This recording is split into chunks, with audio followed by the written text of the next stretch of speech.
It's always been in the back of my mind of, can I do this? I've got to prove it to myself. Am I strong enough to do this? And what was neat about Oceanside was this is my third half Ironman, and it was one of the first times where I just kind of surrendered to the race and let it unfold to me. I didn't have anything to prove to myself. I had overcome the challenge of proving myself that I could get to the finish line, that I could get to the finish line fast, that I was strong enough, that I deserved to be here, that I could call myself a half Ironman or a triathlete. And that's really what made this race special to me. This is like going back a few years now, where I think people responded to the pandemic in different ways, right? In terms of their health and well-being, right? Some people went on an off-ramp that took them in a really bad direction. And for me, I was fortunate that it inspired something different in me to take time that I was spending commuting and invest in my health. And my health had gotten to a point where I was no longer able to do the things that I love with ease. Scuba diving was becoming a challenge for me, et cetera. And so that was an inspiration. This was, long before Yogi Triathlete, but it was an inspiration for me to begin investing in myself and realizing that, self-care and self-love was really something that was core and fundamental to me being able to show up for my family in the best way I can. Just to be present. I feel like once I've started just focusing on just being present and just focus on that moment, I think that's what got me through the bike. That's what got me through the swim. And that helps me so much as a parent as well. And I now see it translate not only into my kids, because they're teenagers dealing with normal teenager anxiety, but even with my students. And I literally, when I have students breaking down, I'll just pull them aside and just focus on, just relax, just focus on this moment right now. You're okay. It's really hard to describe the feeling, just being a part of that, and like the camaraderie, and like, most of the yogis that came together like met for the first time, and like they just like, it's almost like instant family. And to be out course and like to have this kind of course where, like Bobby said, it's a loop run course, so you get to see everybody and you really like get to feed into that energy. There were some other spectators when we were at the finish line. I don't remember who was coming in, but we were like all cheering for them to come in. And then there was a couple that was walking by, and I kind of overheard them say, wow, we need to check and see what this Yogi Triathlete is all about. They look like a lot of fun.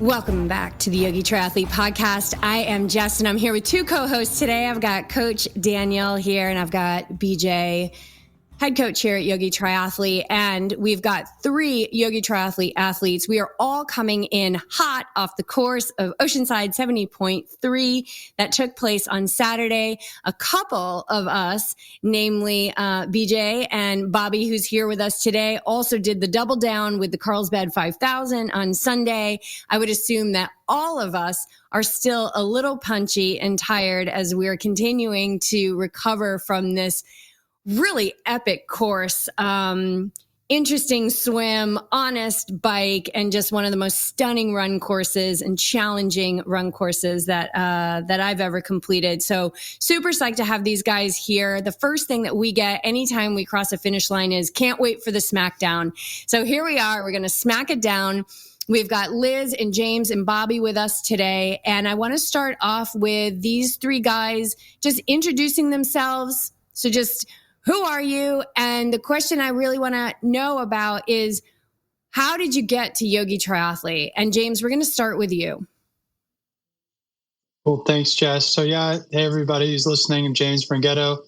And my journey to Yogi Triathlete had a very personal connection. And it actually came through my wife, who actually told me I should try doing a triathlon, and mentioned that she had a family friend who happens to be Daniel, who was not only a triathlete, but also a coach and vegan. And at first I thought that was absolutely nuts, and thought, wow, who is this person? Like, what is he doing?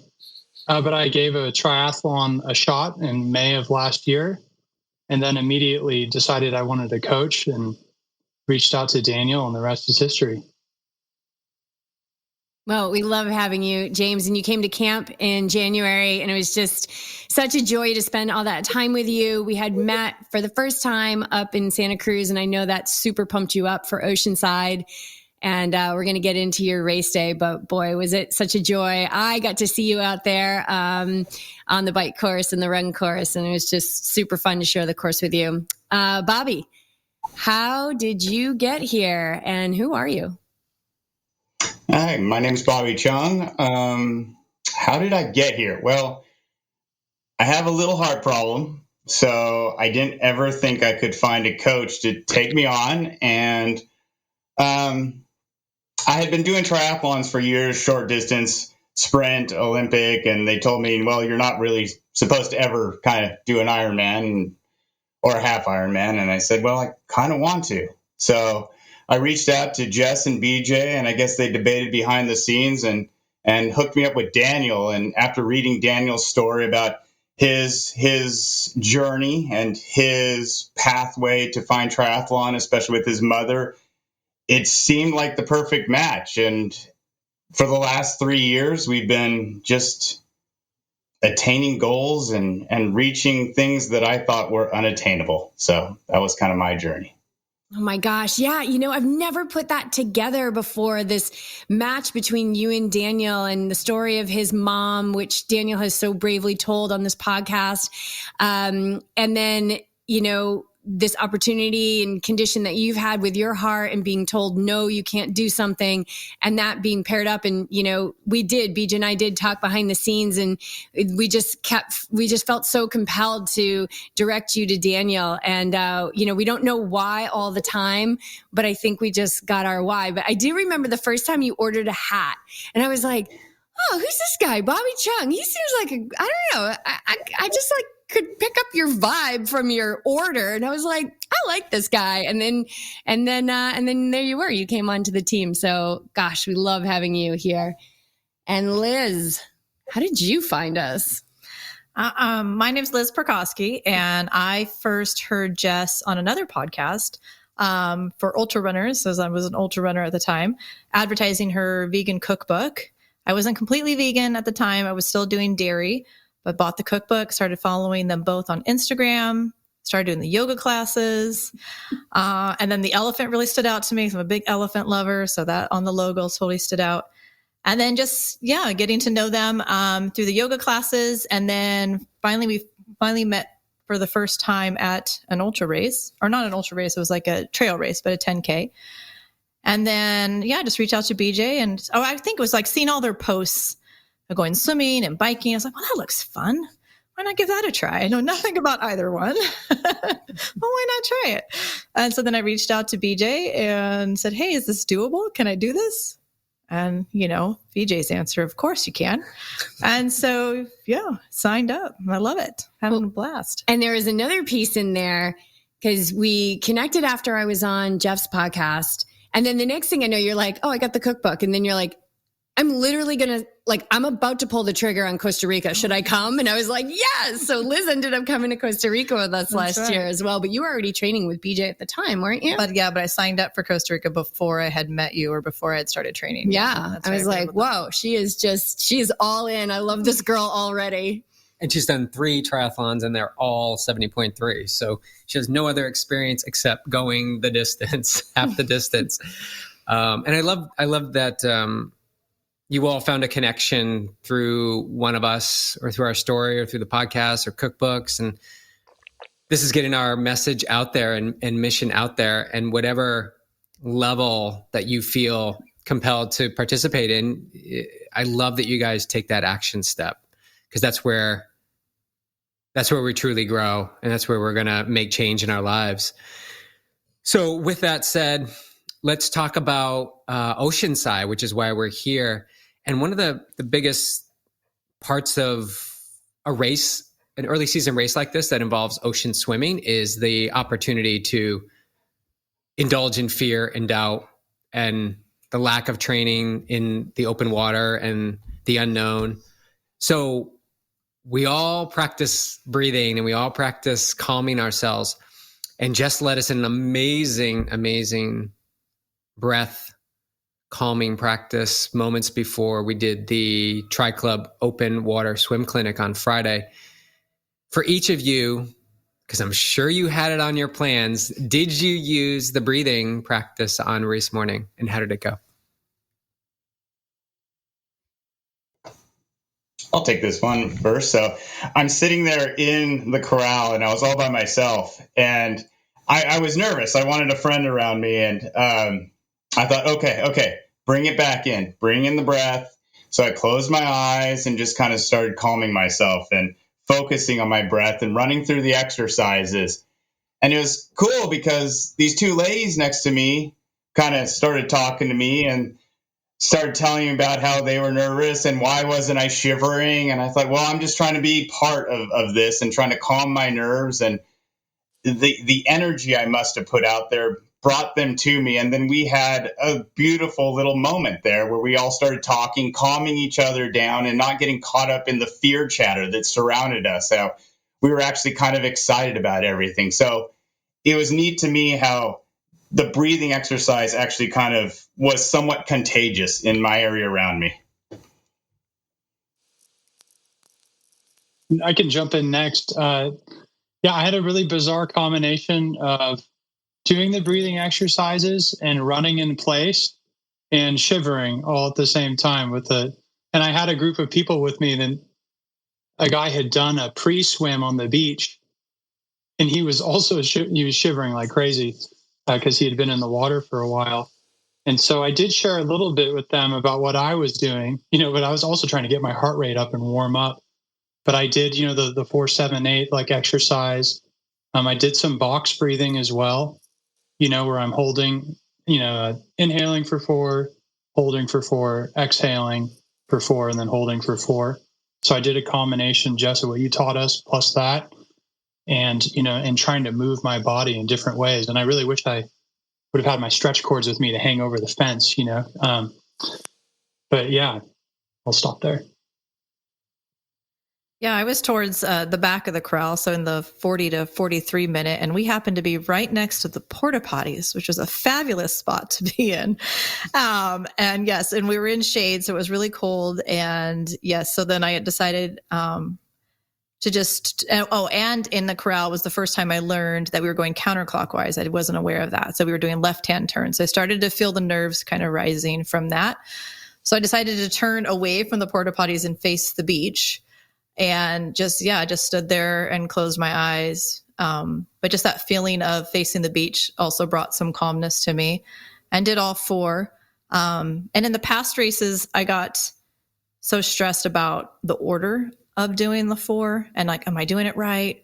And this time I just let that go and just went with which one, the order that felt right in that moment. And yeah, I was very calm and ready. And I was like, well, I'll just follow the masses. I'll know where to go. PJ, you brought up a good point about the swim is probably the biggest obstacle for most people, not just our athletes, but because even if you lived in Southern California, we've had some crazy weather, nonstop rain. So I don't think I had a single athlete that was able to get in the water prior to the race. And I know Liz has been in the water with us. Bobby's been in the ocean, and James came to camp, and that was the whole purpose of camp, was to get people in the water. And of course we had a crazy storm during camp too, and we couldn't get in the water.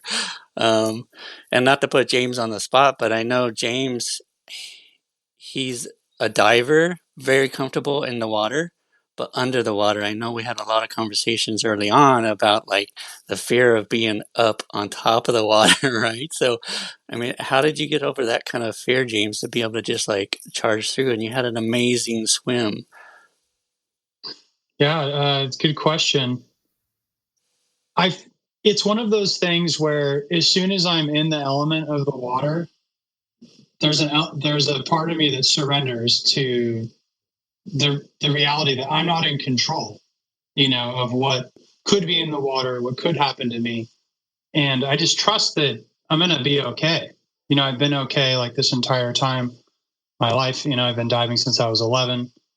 And you might see sea lions, and you might see other aquatic life and stuff of that nature. But yeah, I just kind of surrender and let go of it.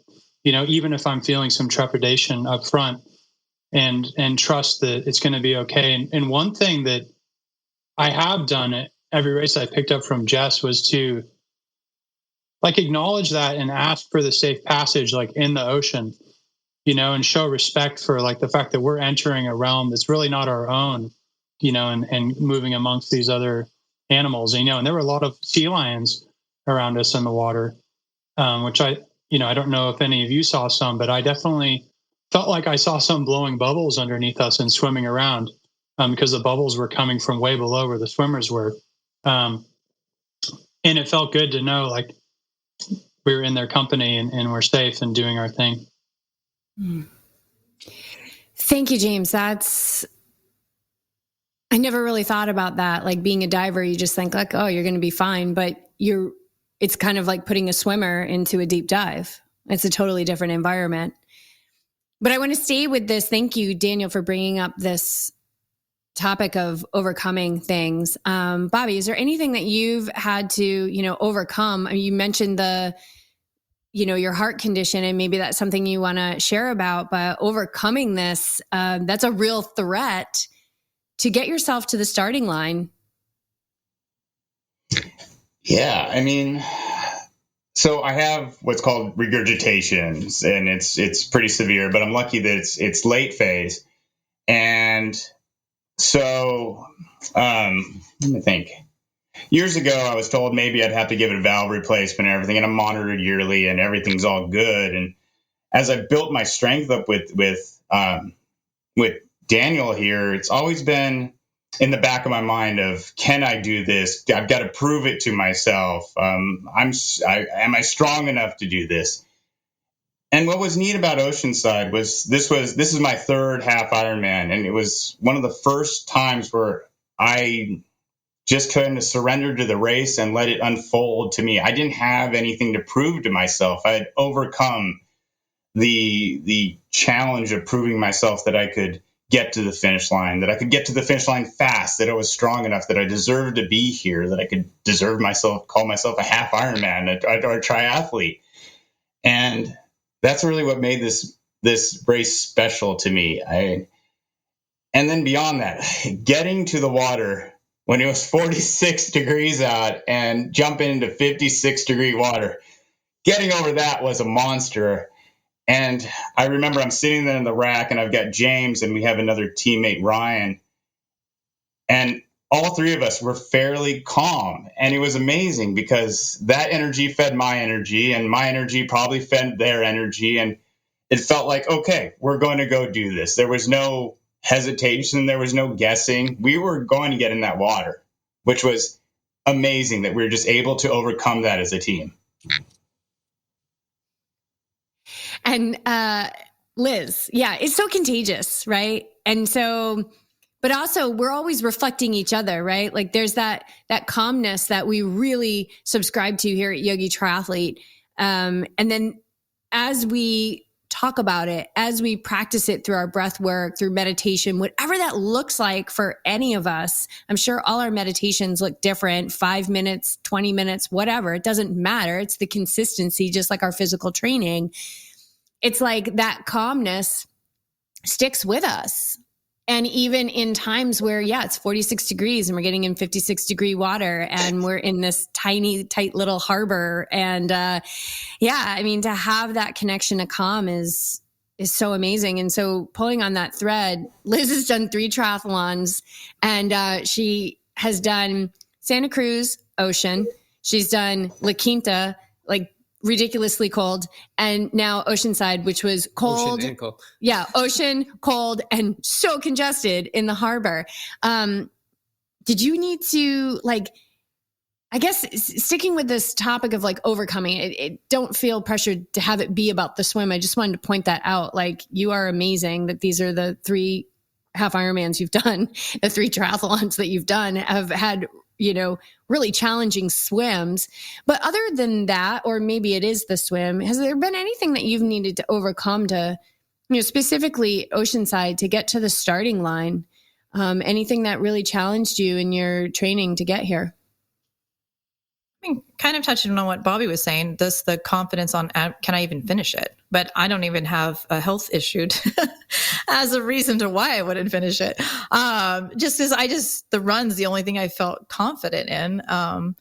So yeah, that was for all of them, it was a big challenge. And then even though I did it in Santa Cruz and did it in La Quinta, that's still that thought of, can I do it? Knowing that this one had a time cutoff and had probably a more challenging bike than what I've had in the past. It was definitely something I had to overcome. The swim, actually, this time was the first time I think I was ready to go. In fact, I normally hang back in the little section of the corral, and one of the last ones in, I was inching my way up.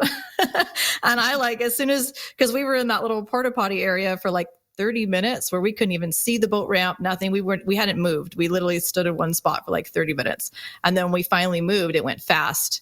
And once they let us near the boat ramp, I kind of snuck around the side, and I got in the water way earlier than I did with the other 2. Do you think that's because you've had to swim more because you haven't been able to run? Or do you feel like because you're 3 events in now, you know how these things run, you're gaining more confidence in knowing more how these swims start and how they unfold? I think a little of both. I think because of all the swimming and the training I've done now, I now know, okay, I can get in the water and just focus on what you've taught me, focus on being present, focus on the form. I think the time trial helped a lot. Having that under my belt definitely did a lot of more confidence. I'm like, if I can do that. And then, yes, definitely doing the other 2 for sure. I still think Santa Cruz is my favorite. I was actually kind of upset that we didn't get the beach start. I actually felt like that is something that kind of benefits me versus other people that don't have that experience of getting into the waves. I was kind of looking forward. I'm like, oh, this will give me a leg up on some people. And this is why we're all coming back next year, 2024, for the beach start. Let's pull on that. Let's move to the bike. This bike, and we'll stick with you, Liz. Quite a challenging bike, and all we had to really go off of when we first do this course is a course map or what people say about it. We don't really have the ability to ride on this course ever. So how did the bike go down for you? Yeah, I actually thought about that when I was on the bike I didn't get to drive it, which I did in the other 2 races. But I didn't even look at a map. I was about 20 miles in. I'm like, I never even looked at this course. I have no clue what I'm getting myself into. I knew about the hill, right? And that was it. And then once we got through that one and I saw the second one, I'm like, wait, I thought there was only 1. And then I did the second one. And I finally asked somebody, I'm like, how many of these hills do we have? And they're like, 4. I'm like, oh, I was not prepared for that. But I actually felt good. I felt strong. With the other 2, I'm like, get me off this bike. I'm done. I struggled, I think, the most in La Quinta. But this one, I actually felt like I didn't even want it to end. I wanted to keep going. And then everyone around me was walking those hills. Yeah. I was like, that looks more painful walking in bike shoes up the hill. No, I felt good. And it was absolutely gorgeous. Yeah. It's breathtaking with all the rain we've had. It's evidence that a flat course is not always the easiest. Because he was saying La Quinta was harder. Mm-hmm. Yeah. So let's also, as we pull upon the bike, and then we want to hear from you, James and Bobby as well, about your bike experience. I want to talk about nutrition because that's going to really set you up for the run. What were you taking in? What did you take in for nutrition on the bike? What I did, same as all 3 races did. So the goal is at the end of every hour is a whole bottle by the end of that hour of Roctane and half a Right Stuff, except when it's hotter, like La Quinta, I did a whole Right Stuff in each bottle and a gel. And did that at the end of hour 1, end of hour 2, end of hour 3. So I actually carry an extra little sandwich bag of Roctane, and a Right Stuff packet in my pocket, and stop at an aid station to make that third bottle. And every time I tell myself, I should really just put something on my bike so I can carry a third bottle. So that's the next goal before the next race, because I see it on other bikes. They do it. So yeah, I need to do that. Yeah. So that's about, so if you're getting a bottle and you're looking at like 350, right? Like 350 calories. And actually, in the third bottle, I put a whole Right Stuff in that one. Yeah. I do about the same thing. I get a bottle in and a gel. That seems to work really well for me. Cool. All right, Bobby, take it. How did tell us about the bike experience? What did you think of the course? Anything that comes up, just share. Oh, you get me on the bike and it's time to boogie. That's my happy place. So the bike course is always fun out there. It's got the ups, it's got the downs. It's going to make you stay honest. There was a stream crossing. It did terrify a couple people I noticed around me, but I turned into a little kid and splashed through it and got my shoes all wet. But yeah, I just put my head down and stayed aero and got to work. On the bike, I had a Gatorade up front, Gatorade in back, and then for the first hour I did 2 gels. Then I followed that with a Cliff Bar and then 2 gels, and I was off the bike. I also grabbed 1 bottle of Gatorade at an aid station, just kind of pounded that. Well, tried to pound it. I broke the cap on it apparently when we got it, and then I squeezed it in my mouth and went all over the bike. So my bike's disgusting right now, but I got most of it in my mouth, and so yeah. I was really pleased with my bike nutrition. It set me up really well. Last year in Santa Cruz, my bike nutrition suffered, and it definitely felt on the run, but this one felt pretty close to dialed. I will say, though, on the bike, it did feel like we had headwinds the whole way around. Headwind out, headwind back. And then it did get a little tougher on the way back in. The flat aero section with the winds picking up did kind of challenge you a little bit because you had to stay nice and tucked while pushing power. But other than that, I just had so much fun. It's so beautiful back there. Hell Hill isn't as scary as they make it out to be from my perspective. There's a lot of chatter coming up to it, and then at the top of it, you hear a lot of people saying, oh, that wasn't so bad. But I think that's part of the mystique of it. You don't know what it is, and you're expecting this big monster, and you built it up, and then when you get over it, it's pretty cool. So, yeah, you put me on the bike. It's my happy place. James, how about you? Yeah, so the bike ride for me, as Daniel alluded to earlier, swimming is kind of my thing in the sport of triathlon. And, definitely opportunity areas there, but bike and run, a lot more opportunities for growth for me. And still had a super great time on the bike ride, was very careful to manage where my heart rate was at throughout the ride after working and talking with Daniel about that so that, I could do the run at the end. I was very careful about managing my effort. Didn't care what that meant for my speed or my time. I was just focused on how much effort I was putting out. And in terms of the nutrition, I had 4 bottles of Roctane, on my bike and, a thing of Right Stuff in each one. And I would drink 1 of those per hour, which works out to be about a big sip every 10 minutes. So while I'm riding on my bike, I'm time is passing as I'm drinking bottles of Roctane is how it feels. And it makes it, not that I wanted it to go by fast, but it kind of made it feel like it progressed rather quickly. And my ride was almost 4 hours, but it didn't feel like I was out there for very long.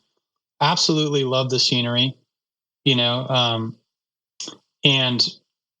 there was something that kind of struck me though, was to see all of the young kids, that are new recruits going into the Marines. And all of them that volunteered that day made me really think about, their service and stuff, and my gratitude for them.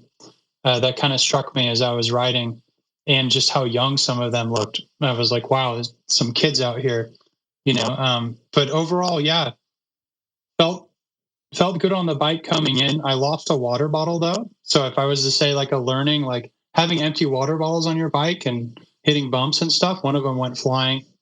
So my apologies to Kent Pendleton for my littering. I came back with 3 bottles and had no idea where the 4th one went. But yeah, felt great, when I got back for the run. So the fueling worked.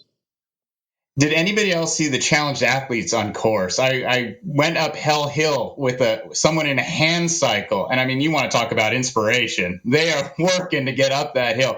But I'll tell you what, on the other side, they blew my doors off. Those things can scoot. Yeah, I saw them as well. Yeah. Yeah, same thing. Yeah. It was before Hell Hill that I saw an athlete like that. And that's what I kept telling myself going up it. I was like, if he can do this, I have no excuses. So yeah. And just, seeing people that are then older than me or, whatever, like I just kept telling myself, like, if everyone out here can do this, I have nothing to complain about. Like I can get up this hill. And like you said, Bobby, earlier, once I got to the top, I was like, that wasn't so bad. It was easier than I thought it was. I will echo too what James was going to say. There's some rough sections, and there was a yard sale every once in a while. You'd see tubes and tire levers and bottles, but it's what made it fun. Yeah, and I was going to say, reflect quickly on the hills. I thought the first hill, I think, Jess, you had passed me at this point. I thought the first hill was really the steepest one that we encountered. There was a big hill.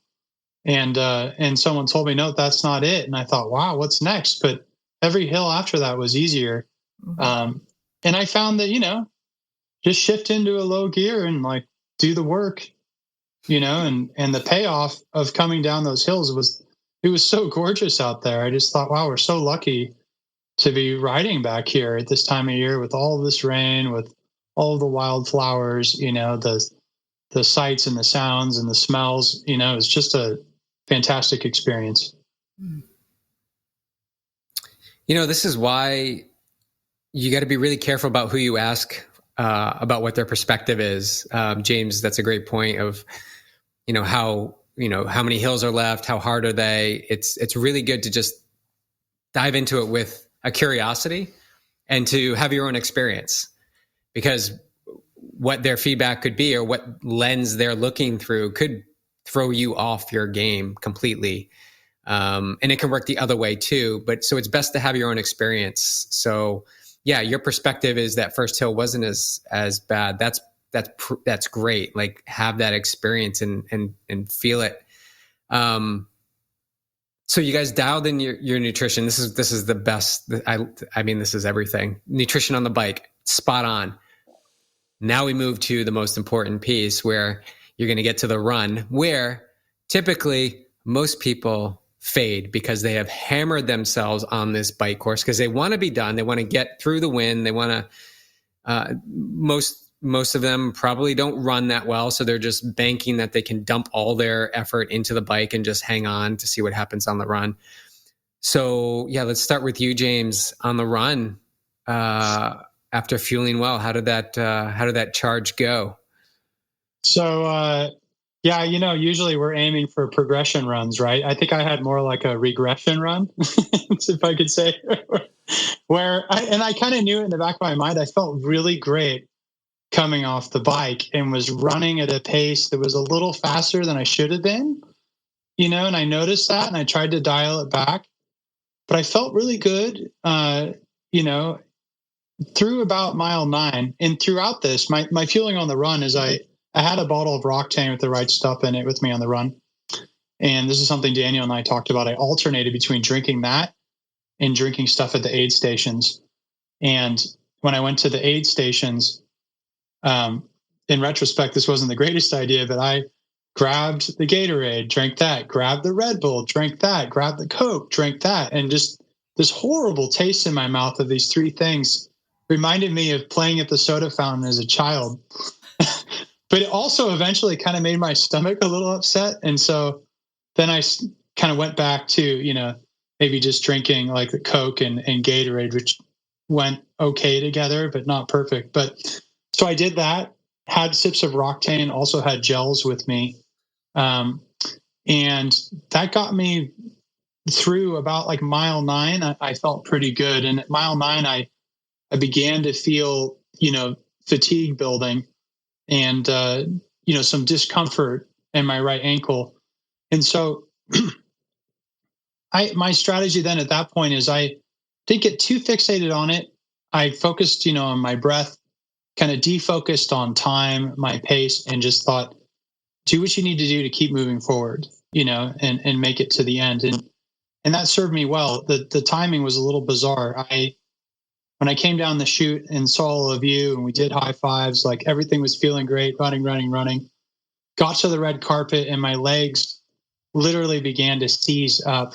And it's funny, you can't really see it in the video I've shared, on Instagram, but I literally felt like my legs were just going to kind of give out on me, and they didn't, but it was right at the right time for that to happen. It was like right at the end.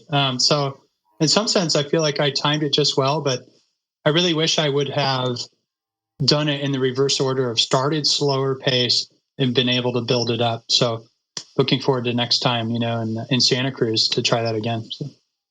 Mm-hmm. And we saw you going up the hill and you're like, living the dream, let's go. Yeah. So I've been having some sensation in the hamstring since middle of January. So I haven't been running much, and running is usually what is my strongest part. It's the part I love. So yeah, definitely wasn't my strongest run. I think just because I haven't been training, but overall felt great. Felt like the nutrition was right on. As far as my pace, it was consistent all throughout. I run on feel, but then every once in a while I'll just kind of glance just to make sure my feel's matching where I'm at. But there were times that there was some pain. So I had some pain in my knee at one point. The hamstring was kind of giving me some sensation, and then some blisters. So had to do a little extra stopping and stretching and walking at times. So definitely slowed down the overall pace. But for nutrition at aid stations, I carry the GOO flask and put gels in that, but then add a little bit of water to make it more liquidy. So I carry that with me. So I sip on that. Usually just take like a little sip from that every 3 miles. And then every aid station, I get water and Coke. And that's all I do. And that seems to work for me. I did have a lot of swelling in my fingers, more than usual this time. So this time I actually stopped at one point, had an extra right stuff with me, and poured that into one of the water cups and drank that. And then I took, not the whole thing, like half of it. Yeah, because the whole thing will be way too concentrated. I just did like half of it and then threw the other half away. And then had some pretzels and some potato chips, I think, at one, to try to just get some extra salt in, because I know that's why the fingers were doing that. But how did your approach go mentally going into this, knowing that you hadn't run as much and you've been biking and swimming, but the run has been, it's your go-to, it's your jam, and you weren't able to do that. So was there any fear or doubt? More of being disappointed. So that's what I had to do the work. I had to go in knowing this is not going to be a PR day. This is not going to be the run that you might want it to be. I know the course, it's what I run all the time. And, so I know, and if I had been able to do the training and hadn't had the sensation in the hamstring, I know it would have been a much stronger run. So yeah, I just did a lot of that work of going in, just knowing, just got to be okay with what happens. And then when the pain came up during the run, I just kept telling myself, pain is temporary. I knew, and from my ultra running, I know, I knew I could power through it. So yeah, I knew it wasn't going to stop me. I knew I was going to hit that finish line. I just knew it wasn't going to be in the time that I'm capable of, or that I wanted it to be. Yeah. So detachment. Yeah. Do the work for the sake of the work. I think we're constantly challenged with that. And I'm sure at first we all have some sort of resistance to it, because we want that time and we believe that we can hit that time, but there's that welcoming and allowing this process to unfold. And you probably learned a lot about yourself through this process leading into this race, even though you don't have your favorite tool to use and unleash. So I think that's another notch in your mindset. Mm-hmm. Yeah. Yes, definitely. Bobby. So the run. So I've always had issues with the run. My run form has always been difficult. So in this off season, Daniel and I really focused on strength work and form work, and really kind of get me to drive with my glutes and my hips more. I was very much a quad runner before, and blowing up your quads on the bike and then blowing up your quads on the run is kind of a recipe for disaster. So the week before this race, I do a 10K every year with some of my buddies, and I PR'd that one. My run form felt great. I was much more vertical, a lot more as I've heard on the podcast, Lawrence, as your chest is up, you're more bouncy kind of, and a lot more efficient. But I hadn't had a half marathon in my legs since Santa Cruz, so it was a little bit of uncharted territory. I left transition like we all do, way too hot, but I just kind of rode it for a little bit, but then throttled back, realizing once again, I wanted this race to kind of be something different. I wanted to take it in. It's such an amazing course. I wanted to look it around and experience the all the people lining the streets, the people shooting you with the water, with the music, and most importantly, just seeing my fellow yogi triathletes running the course. That multi-loop course is so good. So I pulled back a little bit. I mean, I remember seeing James, and I remember seeing Liz and everybody on course, and just and high-fiving and just hooting and hollering. I was smiles the whole way. It wasn't a PR, but the legs felt great. Daniel said I was more vertical the whole time, and I was smiling the whole way, which is rare for me to do on a run. So I'm really looking forward to building this run and seeing what we can unleash at Santa Cruz now that this is out of the way and I've had my joyful one. I love it. Yeah, I think you told me after this was the fun one in Santa Cruz. It's all about full send, right? Yeah. Santa Cruz is a little bit more my style, but I do love this course. Yeah. Bobby, what'd you take in for nutrition on the ride? Oh, nutrition. Okay. I will admit we got to get that dialed in a little bit better. It's usually just water, Gatorade or Coke, depending on what my stomach's doing. I think I did a Coke at the second or third aid station, and that made my stomach bubble a little bit. So I had to back off that and kind of calm it down with some water on the next ones. I'd like to figure out how to get a couple more calories in. So Daniel and I will be working on that one. Hey, Daniel, Bobby just touched upon a little bit of like this power of community, which all of us out there were really feeling, but you were spectating, and what was your observation and your own experience with this power of, the Yogi Triathlete community, but also, our sisters and brothers of VPA as well, which these two communities have really come together so nicely. There's so many pieces. Common ground is essentially the words I'm looking for. But what's your observation of this power of this community from your standpoint of spectating? I mean, it's really hard to describe the feeling, like just being a part of that, and like the camaraderie, and like, most of the yogis that came together, like met for the first time, and like they just like, it's almost like instant family. And to be out course and like to have this kind of course where, like Bobby said, it's a loop run course, so you get to see everybody and you really like, get to feed into that energy. I think there were some other spectators when we were at the finish line. I don't remember who was coming in, but we were like all cheering for them to come in. And then there was a couple that was walking by, and I kind of overheard them say, "Wow, we need to check and see what this Yogi Triathlete is all about. They look like a lot of fun."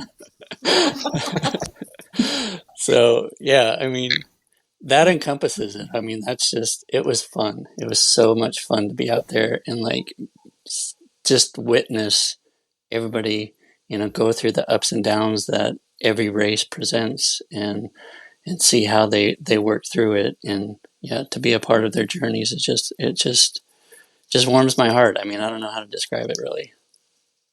Yeah, you just have to experience it. Take a chance. If you're thinking about being a part of this community, just take a chance.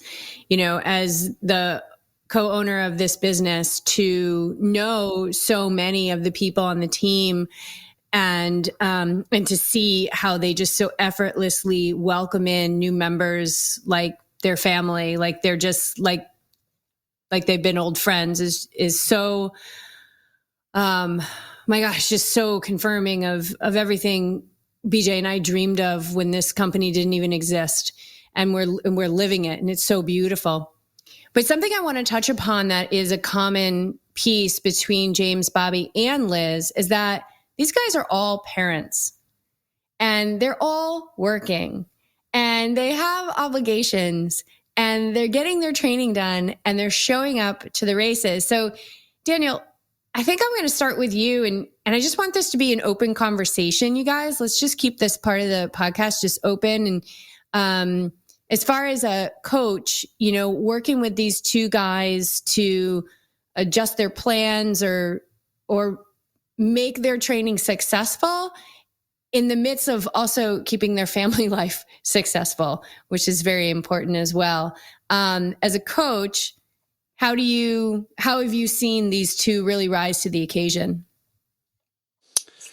I mean, I think that's part of that is just, it's part of the Yogi Triathlete way, where it's like we do our training plans day by day based on the individual athlete. So, we're not throwing out an entire week or entire month of their training at a time. So, and communication is so important. And, the communication back and forth, if somebody has a soccer game, I can't get in this because of the soccer game, or I can't get this in because they have this. We adjust on the fly. And that's part of, my job as a coach is to be available to them to be able to make those decisions on the fly. And I know there's varying degrees of how they've handled it themselves. And I know James really went through this kind of struggle when he was initially starting, how do I justify me spending time training when I have my family, and maybe you can answer that a little bit, James, of how did you get over that initial, I shouldn't be doing this. I think you were kind of beating yourself up a little bit, I shouldn't be doing this because, I have the family that I need to focus on, and I have the kids and they have things and I need to be there for them. And, we had a lot of discussions about that, about, being the example and what you can do, and you've taken it a step further and you've gotten them involved. And I think some of that's just you being an example, and now they want to be involved. So you get them involved in your training all the time. Yeah. It's a great question. I think this is going back a few years now, where I think people responded to the pandemic in different ways, right? In terms of their health and well-being, right? Some people went on an off-ramp that took them in a really bad direction. And for me, I was fortunate that it inspired something different in me to take time that I was spending commuting and invest in my health. And my health had gotten to a point where I was no longer able to do the things that I love with ease. Scuba diving was becoming a challenge for me, et cetera. And so that was an inspiration. This was, long before Yogi Triathlete, but it was an inspiration for me to begin investing in myself and realizing that, self-care and self-love was really something that was core and fundamental to me being able to show up for my family in the best way I can, and so even though triathlon, though, was a whole new level of commitment, in terms of time, especially when I signed up for Oceanside and told Daniel, I want to start training 2 hours a day. We had conversations about that, and I'm like, yeah, let's do it. I mean, not every day was 2 hours, but most days would be. And then, long rides on Saturdays, right? Just like everyone else. And I just kept telling myself that I'm worth it. I'm worth the investment to put the time in, despite all of the chatter and all the other messages out in the world. And, sometimes even people very close to you, who do love you and care about you may say, are you sure that you need to do that? is it really worth it? Like, what if you took it a little bit easier? Like, what if you did this or that? There's a lot of those competing messages going on. And for me, I always just stayed focused on that this was worth it, and the balancing with family, though, is not easy at all. That's still a struggle today. But my strategy has become pretty simplistic, where I'm like, well, if I can get up early enough, I can do a lot of this stuff before anyone in my household is awake. And it doesn't happen every day, but a lot of the times I will do that, or I do it after, the kids go to bed. I'll get in my training, and that's something that I work on constantly, where I try to, that concept of creating green lights for yourself. I try to set things up the day before or a couple days before. So I'll stop there. I don't know, Bobby, you get the kids, like I'll get in Training Peaks that, you went out for a ride with the kids, and it's like, it wasn't on the plan, but it's like understood between us that that's like what is necessary to make sure that you can continue moving forward. Yeah, it's cool being an example to them. And, there are times where I'll come back from a ride, I'm just smashed and I want to take a nap. And I think that's the hardest thing personally is, as a parent, you don't get time off. You don't get to take that nap and recover. You've got to be on point and be a parent. I'll say too that the peak weeks and the week leading into the race are always the hardest on my wife and my kids, because they know this is the time Daddy's got to kind of buckle down and focus. And so the week after isn't just recovery for my body, it's also recovery kind of for them too, and making sure that they're recovering from helping me achieve that race. And it's a selfish thing, but at the same time, being part of Yogi Triathlete has made me a better father. So when after my first race, my wife asked, are you going to continue with Daniel? And I went, yeah. And she's like, well, you know how to train. And I said, well, it's not just about training the body. At Yogi Triathlete, you focus kind of more on training the mind too. That's the other kind of discipline, and dealing with the uncertainty, how you respond to the uncertainty, and being present, and all those things I need to work on, and they make me a better parent. And so I can definitely not only see the change in my athletic ability, but also my parenting skills. But it's not easy balancing everything, that's for sure. Yeah, I think kind of the same as what both James and Bobby said. I have teenagers, so a lot of people think, oh, that's easier. But when the teenagers can't drive, it's just as difficult. So on double workout days, I would do one in the morning before work, so like 5 a.m., and then would take everything with me to work for whatever was next. So take the swim stuff with me so that I could go literally straight to the pool, so that I could get the swim time done, and then to get back to the school to pick my son up, to take him to work or take him to practice or whatever. Sometimes I'm still in my suit and a towel, and I didn't even have time to change clothes. I'm like, or I didn't get the whole hour swim in, but you get in what you can. Now that he's driving, it's a lot easier, so I'm not as rushed. But yeah, it's definitely a challenge, but there's definitely ways to overcome it. But like Bobby said, I think this community is such a huge part of it, because before, when I was training for ultras, before I went into the triathlon world, you would do these training plans you'd find online that are planned out for, the 3 months or whatever. And then you have to figure out how to make those adjustments, where when you have this community and have these amazing coaches that can help you when there's a track meet on Thursday and you can't fit in the double workout, what's the best way to make those adjustments? Or you couldn't get the full workout because of time. And like Daniel said, it's day by day, which helps tremendous. I feel like as a parent, that helps so much. And I think anytime you're going to, and like James was saying, anytime that you do something that's going to bring you joy, it's going to make you, I think Bobby said, it's going to make you a better parent. And you bring a good point, because it's not all or nothing.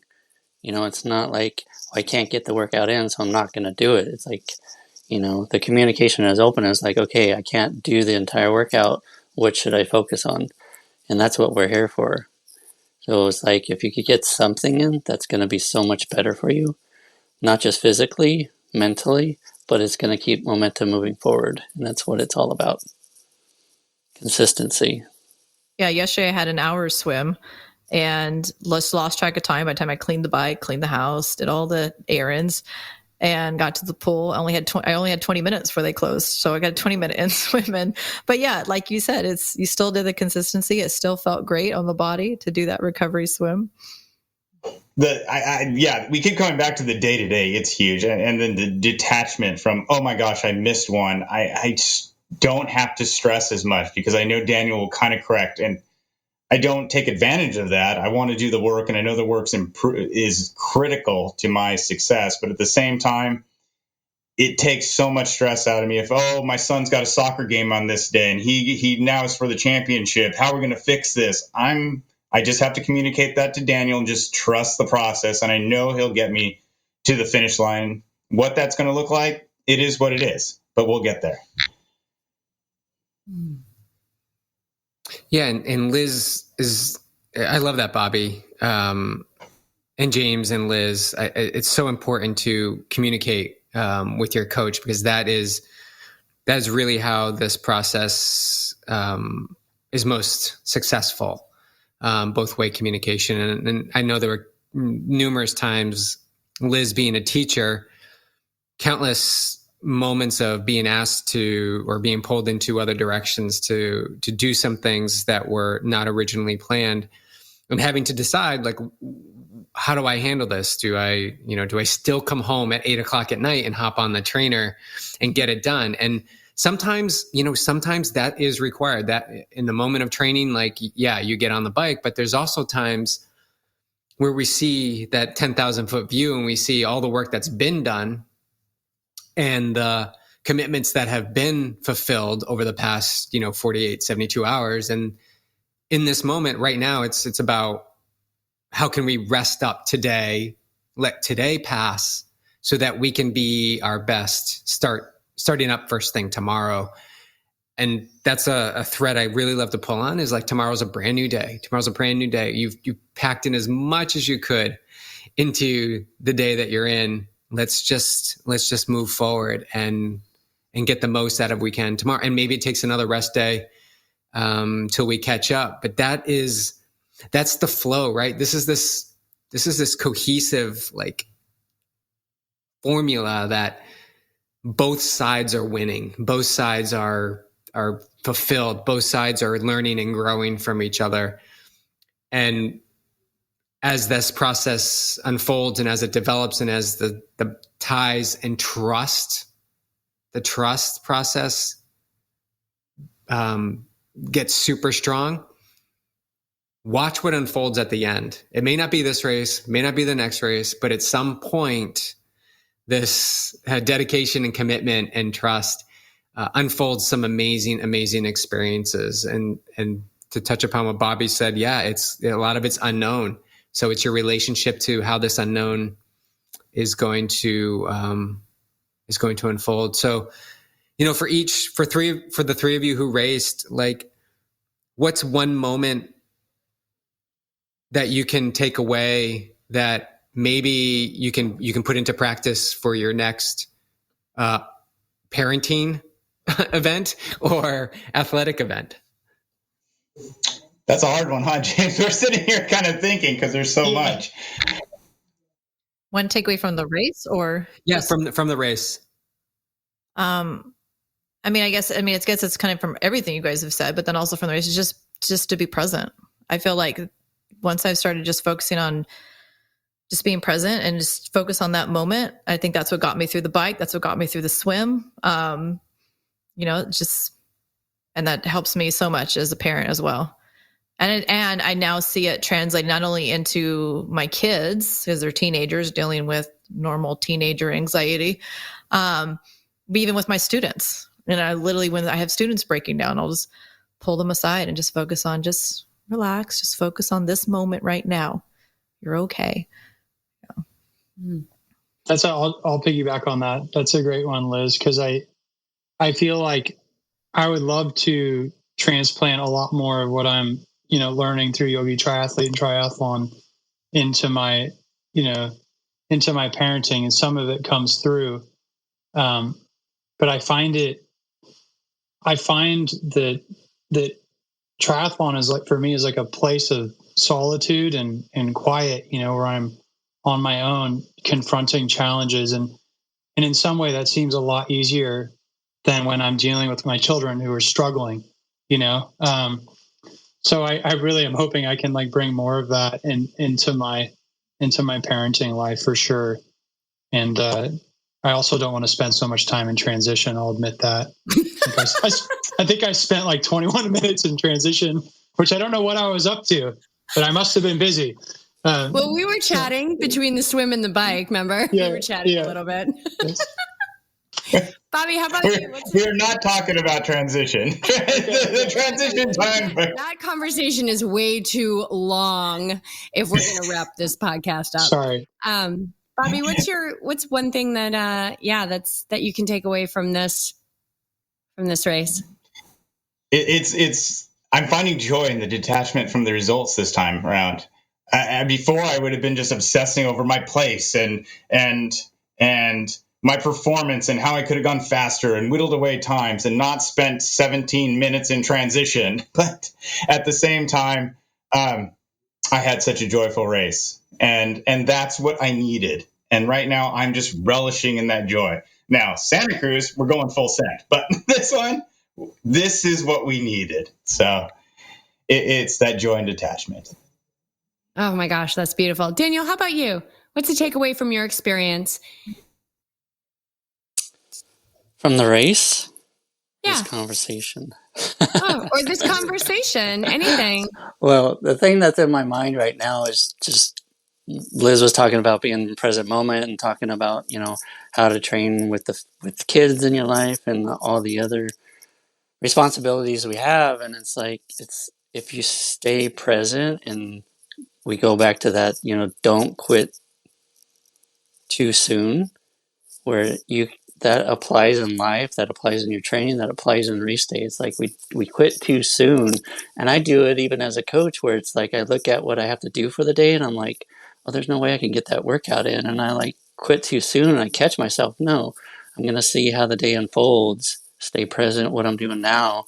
And then just, 9 out of 10 times, I get that workout in without a problem. Right. So it's just stay present. Don't quit too soon. Yeah. Yeah. And that's a muscle we have to flex every day. And James, all of these things that you're taking away from just the languaging that we use and the mindset training that we incorporate into the physical training, it's like an ice cube tray, and you fill one corner and eventually the whole tray will be full. It can't not happen. How we do one thing is how we do everything. So it's going to continue to overflow into other parts of your life. But I just want to take a moment to thank you all. You guys traveled, you returned home, you've got work and family and responsibilities and recovery to tend to, and you showed up tonight for this podcast to, feed the listeners with all your wisdom and your beautiful experiences. And you are all amazing. You're all superstars, and I love you all.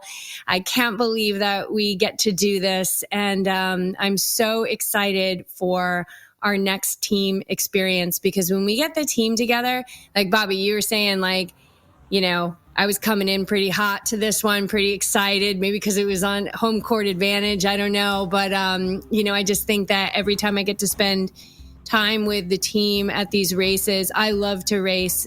That's what brings me so much joy. And then to do it with all these people that I love and we support each other, it does. I come in at a 10, and I can't wait for the next one. So thank you all for being here today. So, so grateful for you.